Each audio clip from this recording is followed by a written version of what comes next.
నువ్వు కదలకుండా నిత్యము ఉండటానికి నీ భక్తే నీకు కారణమవుతుంది. భక్తి లేనివాడు దేవుని మాటలు వినలేడు.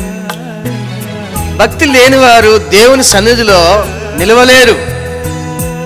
ఎందుకంటే చీకటి వెలుగులో ఉండకుండా పారిపోతుంది.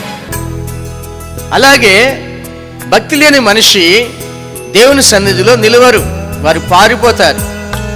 భక్తి కలిగిన వారు పరిగెత్తుకొని దేవుని సముఖంలోకి వచ్చేస్తారు. వెలుగు వెలుగు రెండు కలిస్తే వెలుగే. వెలుగు చీకటి కలిసి ఉంటాయా? ఒక గుడ్డులో రెండు నీలాలు ఉంటాయి. ఒక నీలము తెలుపు కలిగింది, ఇంకో నీలము పచ్చది. పచ్చ నీలము తెల్లటి నీలము రెండు ఒక గుడ్డులోనే ఉంటాయి, కానీ అది ఇది కలుస్తుందా? అలాగే భక్తిహీనులకు భక్తి పరులకు తేడా ఉంటుంది. తెల్లటిది తెల్లటిదే, పసుపు నీలం పసుపు నీలమే. ఒక చర్చిలో ప్రజలందరూ ఉన్నప్పటికీ అక్కడ భక్తిపరులు భక్తిహీనులు ఇద్దరు కలిసి ఉన్నా వారు వేరే. ఎందుకంటే గుడ్డిలో రెండు నీలములు కలిసే ఉంటాయి, కానీ కలవు. అది వేరు ఇది వేరుగానే ఉంటాయి. నా ప్రియ సహోదరులారా, దేవుని వెలుగులోన ఎవరు నిలుస్తారు అంటే వెలుగు సంబంధులే నిలుస్తారు. ఆ వెలుగు సంబంధుల చుట్టే దేవుని కంచె ఉంటుంది, కాపుదల ఉంటుంది. అందరికి ఉండదు. కొంతమంది భ్రమపడతారు. ఎలాగంటే వాళ్ళకు వచ్చిన ఆశీర్వాదాలు నాకు కూడా వస్తాయి, నేను కూడా చర్చికి వెళ్తున్నా అని అంటుంటారు. అది భ్రమ. ఎందుకంటే వాళ్ళ ఇంట్లో కుటుంబ ప్రార్థన ఉంది, వాళ్ళ ఇంట్లో పిల్లలు వాళ్ళు వాక్యం రోజు చదువుతారు, వాళ్ళ ఇంట్లో ఉన్న ప్రతి ఒక్కరు కూడా ఏకాంత ప్రార్థన చేస్తారు. వారింట్లో ఉన్నవారు దేవుని వాక్యానికి సంపూర్ణ విధేయత కలిగి జీవిస్తారు.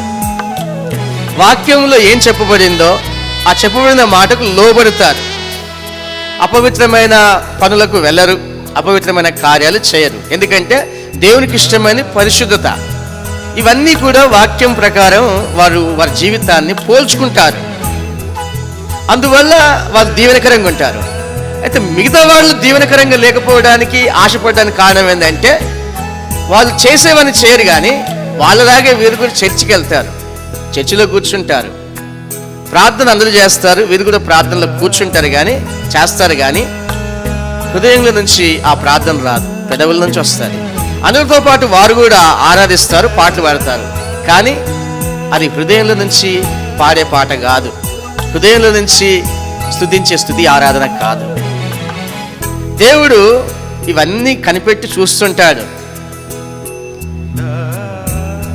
గుడ్డులో ఉన్న నీలములకు దేని విలువ దానికే.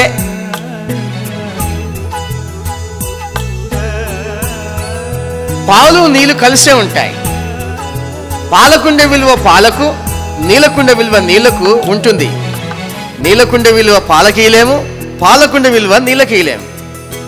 భక్తిపరులకుండే విలువ వేరు, భక్తిహీనులకుండే విలువ వేరు.